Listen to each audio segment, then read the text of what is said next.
Este Evangelio nos presenta, junto con el nombre de los 12 apóstoles, el lado humano de esos apóstoles, hijos de alguien, sus apellidos: Simón, llamado Pedro, Andrés su hermano, Santiago, el de Zebedeo, o bien gente que tenía una característica, por ejemplo, de ser un zelota, es decir, un miembro de lo que entonces eran los grupos terroristas que luchaban por la liberación política de Israel y que, por supuesto, al haber entrado en contacto con Jesús en el seguimiento de Cristo, habían abandonado el recurso a la violencia. En todo caso, seres humanos concretos, seres humanos con su personalidad, con su carácter, con sus defectos, con sus pecados.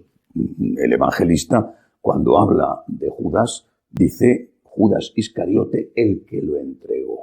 Es decir, reconoce que está hablando, por supuesto, está escribiendo después de que los hechos hayan ocurrido, reconoce que este fue el traidor. Se dice que no se puede amar lo que no se conoce, pero también se dice que cuando se conoce a alguien tampoco se le puede amar. Naturalmente son dos visiones, la segunda muy pesimista de la vida. No se puede amar lo que no se conoce, pero cuando conoces a alguien resulta difícil a veces, y a veces es prácticamente imposible amarle. Bueno, eso no sucede con Dios. Me refiero que nosotros efectivamente, si no conocemos a Dios, no podemos amarle. Pero de Dios hacia nosotros, el Señor nos conoce y nos ama. Nos conoce, nos ha creado y aunque sabe cómo somos, nos sigue amando. Dios no nos ama porque merezcamos ser amados. Dios no nos ama porque seamos buenos. Dios no nos ama porque Él, con su amor, está haciendo un acto de justicia y dándonos algo que merecemos. Dios nos ama porque es nuestro Padre, es nuestro Creador, es nuestro Salvador.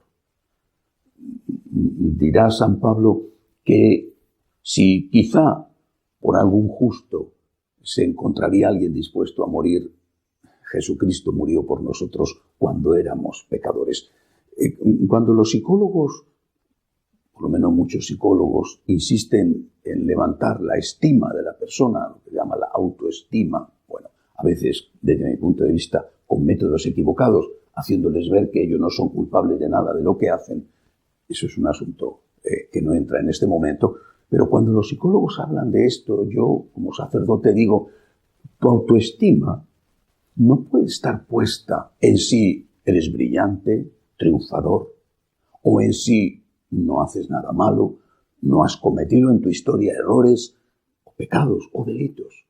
Tu autoestima tiene que estar puesta en que Dios, conociéndote, sabiendo cómo eres, Dios te ama. Tanto que ha dado la vida por ti. Fíjate si eres importante, que un Dios se ha hecho hombre y ha muerto por ti. Y, aunque ha muerto por todos, si solo hubiera habido una sola persona que necesitara su redención, Dios, que nos ama a todos como hijos suyos, pero que a cada uno nos ama como si fuéramos hijo único, Dios hubiera nacido, muerto, resucitado por ti. Esta es tu grandeza. Eres un pecador, has cometido errores, has cometido defectos, incluso en algún caso has cometido delitos. Dios te conoce. Y aunque te conoce, te ama. Tanto, repito, que ha dado la vida por ti. Esta perspectiva que tenemos que aplicarla a nosotros y que es profundamente esperanzadora. Esta perspectiva también tenemos que aplicarse a los apóstoles, porque fue la perspectiva que aplicó Jesús.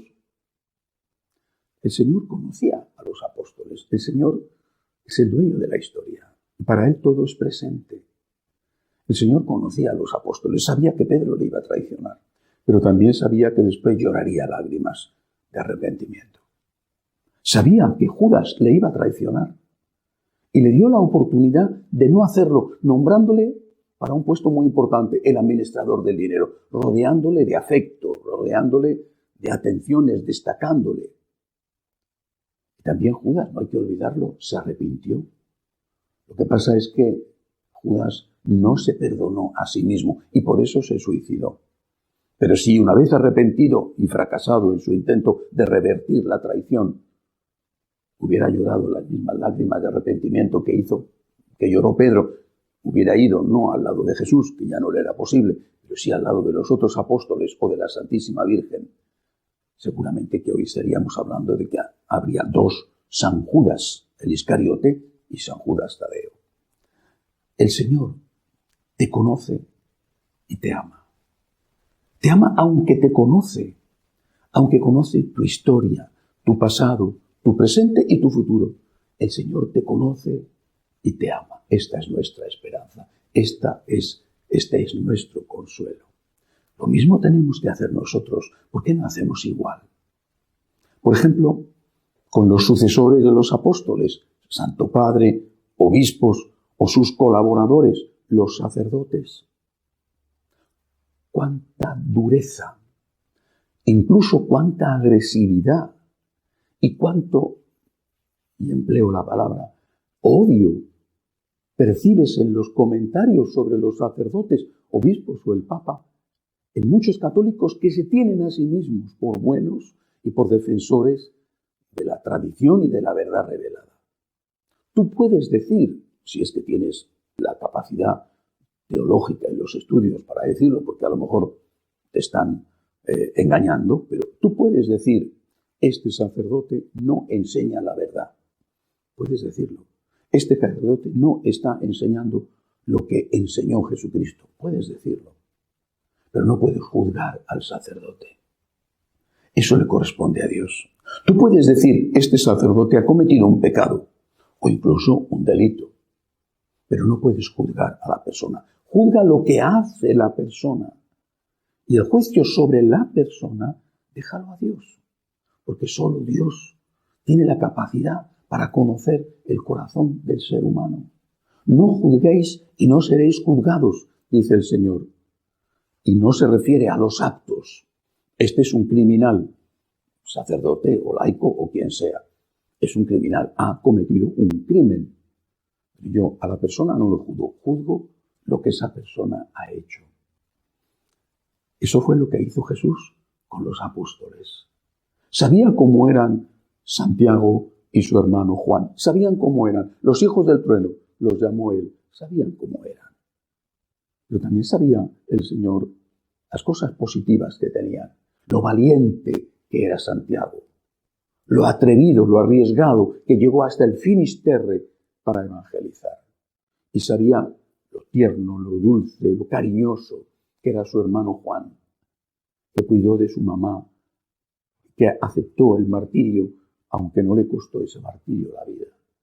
Veía la parte positiva de cada uno y sabía que eran ambiciosos, ellos y su madre eran ambiciosos, y que eran pendencieros, quizá violentos incluso, no sé si físicamente, pero cuando les llama a los hijos del trueno, por algo sería. Y sabía cómo era Pedro, y sabía cómo era Judas Iscariote y los otros apóstoles. Los conocía.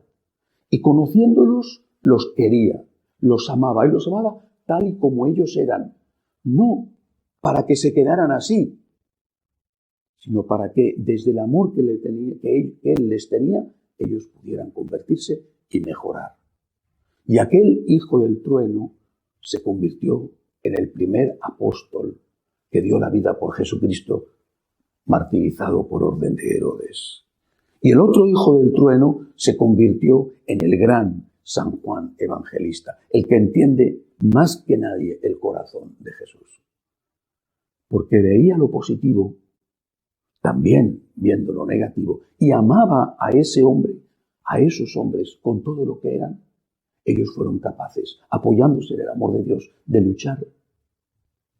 Y luchando, mejoraron y terminaron por ser los grandes apóstoles que hoy conocemos, las columnas de la Iglesia. Hagamos nosotros lo mismo con respecto a nosotros mismos en primer lugar. Dios te conoce y te sigue queriendo. Aunque te conoce, aunque sabe tu historia, todos y cada uno de tus pecados, todos y cada uno incluso de tus delitos, todas tus miserias, todas tus flaquezas, todas tus limitaciones, Todas tus enfermedades, el Señor las conoce y no se aleja de ti, al contrario, ha dado la vida por ti. Haz tú lo mismo. Cuando una persona, un sacerdote, otra persona, haga una cosa que está mal hecha, juzga lo que hace, pero no juzgues a la persona. Porque Dios no ha hecho eso contigo, no lo hizo con los apóstoles, lo hará cuando llegue la hora, cuando Él venga en el juicio final y de forma pública juzgue a todos, o cuando llega la hora de nuestra muerte, entonces sí que nos juzgará a cada uno en particular. No juzgues y no serás juzgado. La medida que uses, la usarán contigo. Demos gracias a Dios, que conociéndonos nos ama. Apoyándonos en ese amor, luchemos por agradecerle a Dios lo que ha hecho por nosotros e intentar cambiar. Que así sea.